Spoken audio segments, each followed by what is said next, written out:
So I have the pleasure of introducing our next speaker today, and to keep us on topic, Laura, I'm going to go ahead and ask you to come on up to the front. Laura Cullens is a regional director for Woodworks. We have been working together with Woodworks and Laura for a couple of years now, and I've had the pleasure of getting around and doing these events with her. She is certainly an expert on mass timber construction in the state, and Woodworks really is the outfit that is providing you all with the services, design, technical assistance, in design and engineering technical assistance that you need to get over the hump of construction. One cool thing that I learned about Laura last night is she's also a fantasy football expert. So you guys join me in welcoming Coach Laura.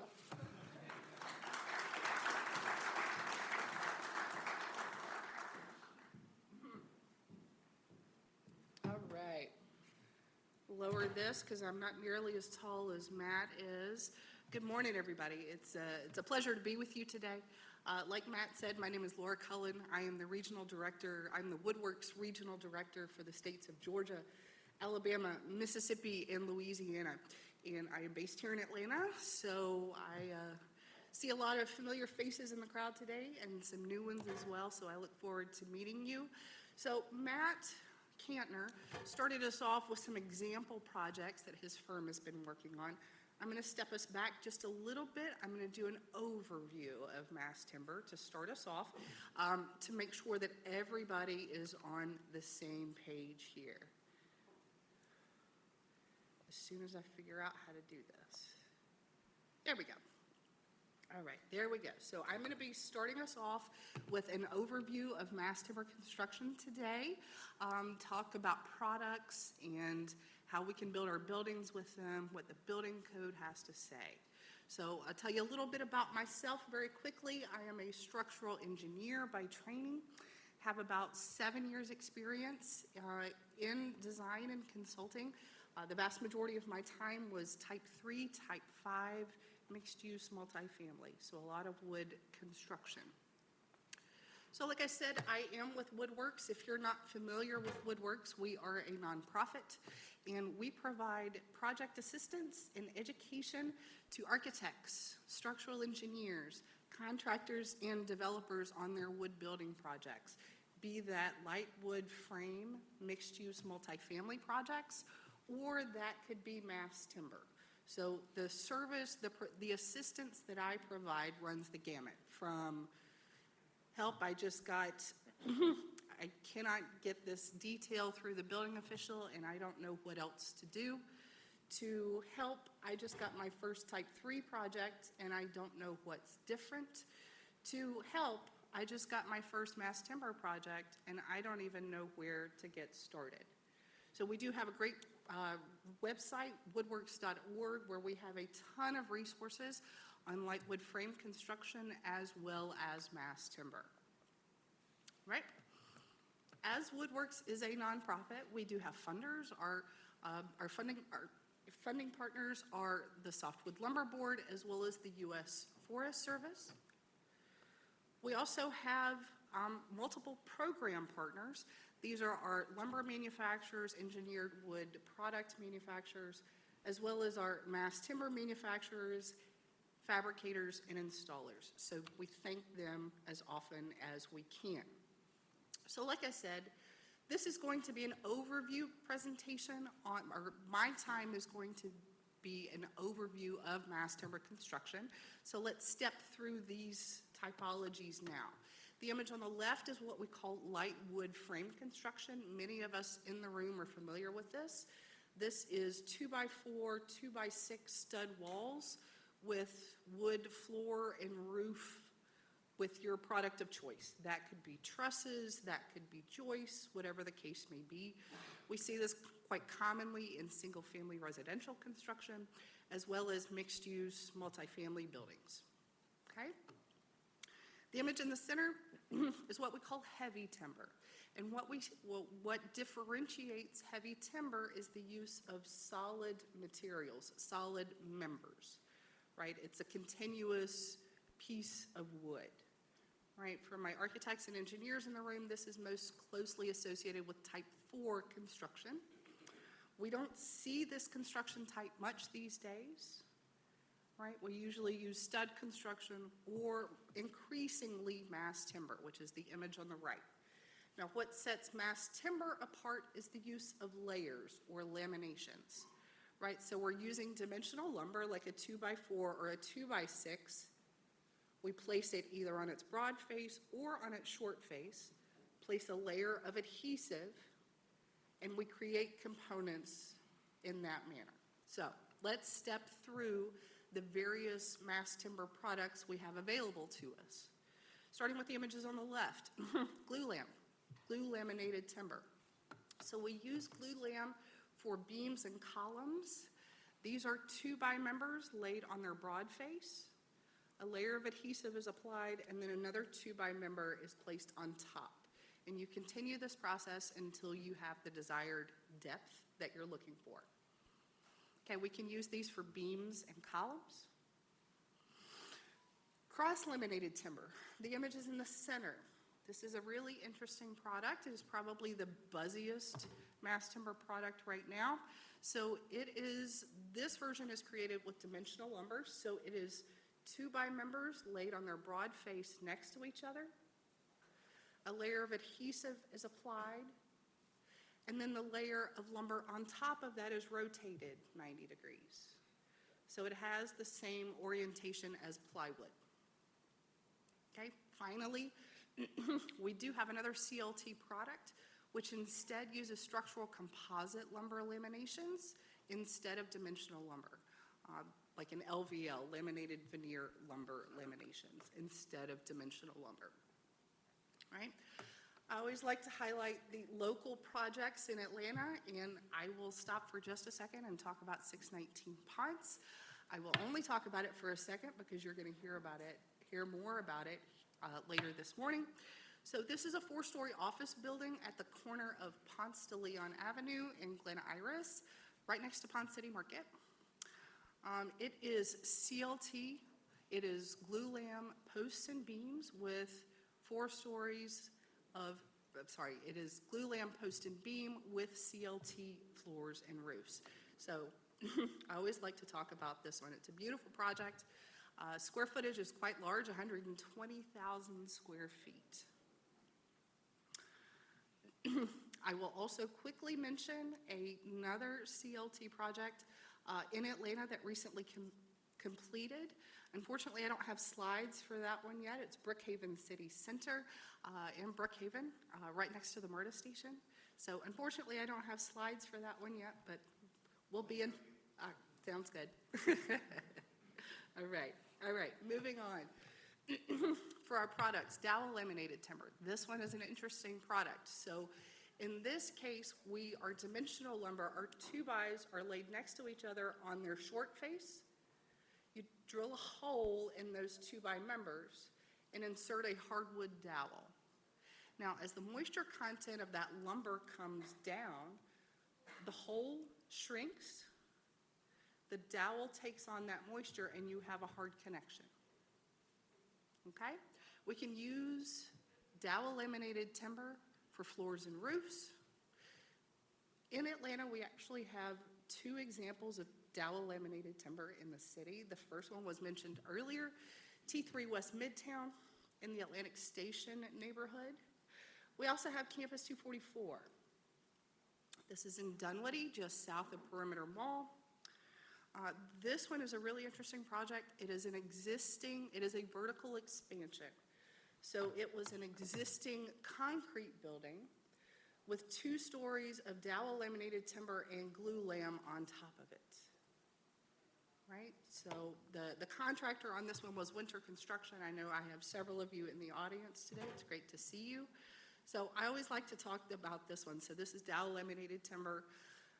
The amount of work that they had to do on the foundations, the existing foundations on this project, was minimized because of the weight of the mass timber. It was significantly lighter than the concrete structure below. Okay? Moving on, we also have nail laminated timber. This one is straightforward. This is our 2x members laid next to each other on their short face, and you just nail them together at a specified nailing pattern. We do have an NLT project here in Georgia, and Matt Kantner just referred to it just a minute ago, the Candida Building for Innovative Sustainable Design on Georgia Tech's campus. So this is the first living building, this is actually the only Living Building Challenge certified building in the state of Georgia. So 2 stories, 37,000 square feet. I always like to talk about the Candida building. So it is Living Building Challenge certified, and the standards for Living Building Challenge certification require you to use a certified lumber or reclaimed wood. So a lot of the wood in the NLT panels was actually reclaimed from TV and movie sets from across the state of Georgia.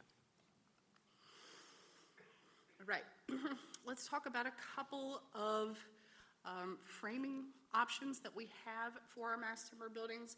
What is most common is what we call post, beam, and plate. That is where we have glulam posts and beams with your mass timber panel of choice. That could be CLT, DLT, whatever the case may be. All right, we also have something we call post and plate. And in this condition, this is specific to CLT only. What we can do is we can actually shallow up the distance between the columns and eliminate the beams altogether. This is actually quite an attractive option in multifamily because you can line up your columns with your demising walls and your interior walls. We also have mass timber bearing wall systems where we have CLT bearing walls as well as CLT floors and roofs. In terms of hybrid options, you can absolutely use mass timber with light frame wood construction, what we would call stick walls with mass timber floors and roofs. This is quite an attractive option if we're looking at mid-rise multifamily structures. You can leave the underside of that ceiling exposed and create that niche in terms of multifamily buildings. Additionally, you can also do steel framing with mass timber. This is a great option if your owner is perhaps not fully committed to mass timber. They're willing to dip their toes, but not fully committed. There is a steel and CLT project here in Atlanta, actually not far from here, Echo Street West, the office building, which is directly behind the West Side Motor Lounge. All right, so what is the why for mass timber? What are the advantages? Why should I consider building with mass timber? There are several advantages when it comes to building your building with mass timber. Construction efficiency. You are building that building much more quickly than you are with conventional building materials. If you are on an urban site and you have site constraints, you have very little laydown area, mass timber could be very appealing for that, from that perspective. And additionally, the aesthetic of a mass timber building. I can talk about mass timber all day long, but I would suggest that you can't fully understand mass timber until you've actually been into a building. It's a different experience than any other building type that you've ever been in. Okay?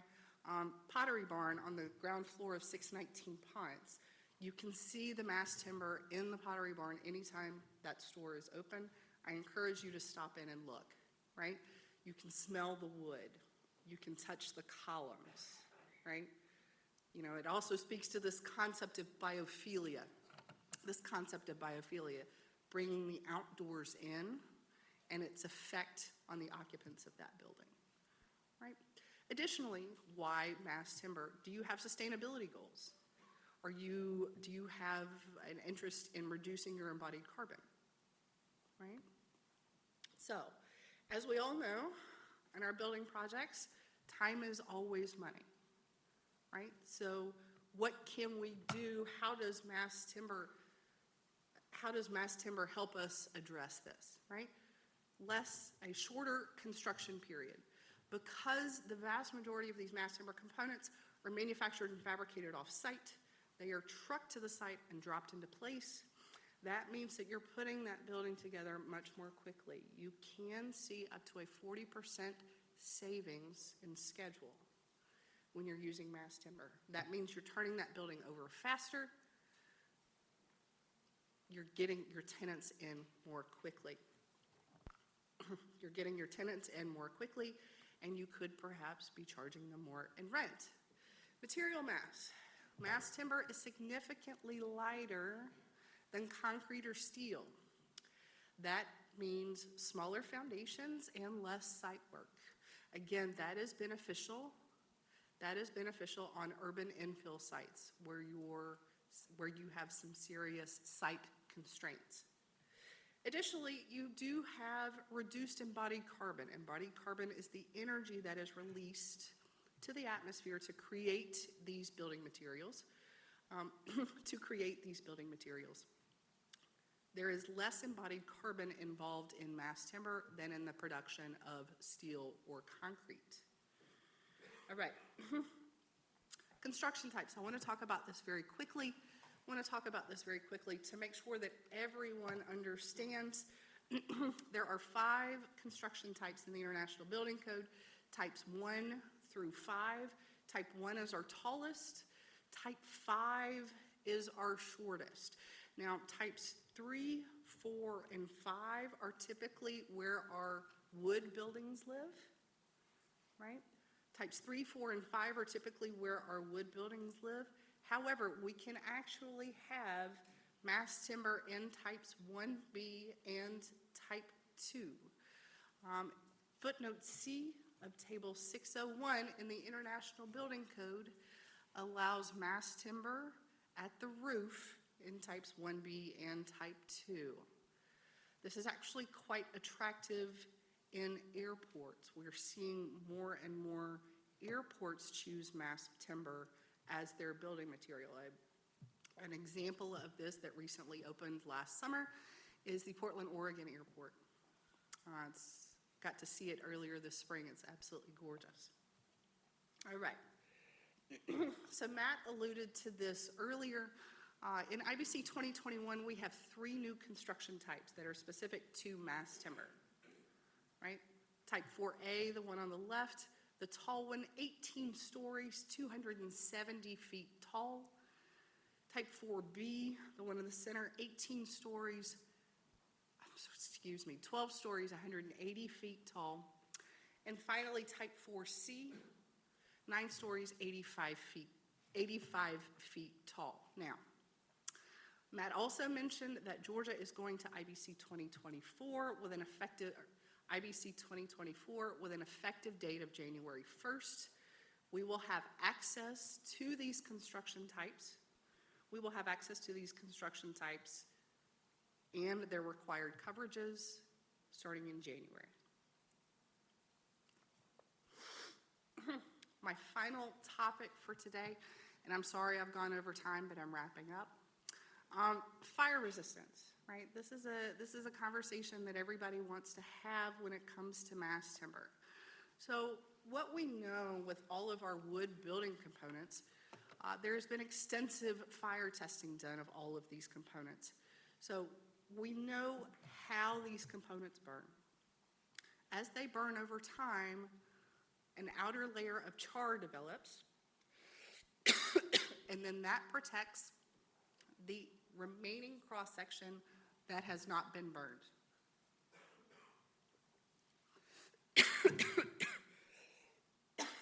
Sorry, y'all. I am on the backside of a cold and still have my cough. So we know that these components char and that the remaining cross-section is protected due to that char. And so what the building code allows us to do, it allows us to estimate the amount of char that will develop over a given period of time. And we can use that char to satisfy fire ratings for our building components. This comes from Chapter 7. So, a good rule of thumb for our mass timber components in terms of fire rating is 1.5 inches of char per exposed face, thank you, per hour of fire rating. And we can use this method for up to 2 hours. So, that is all I have. Thank you so very much.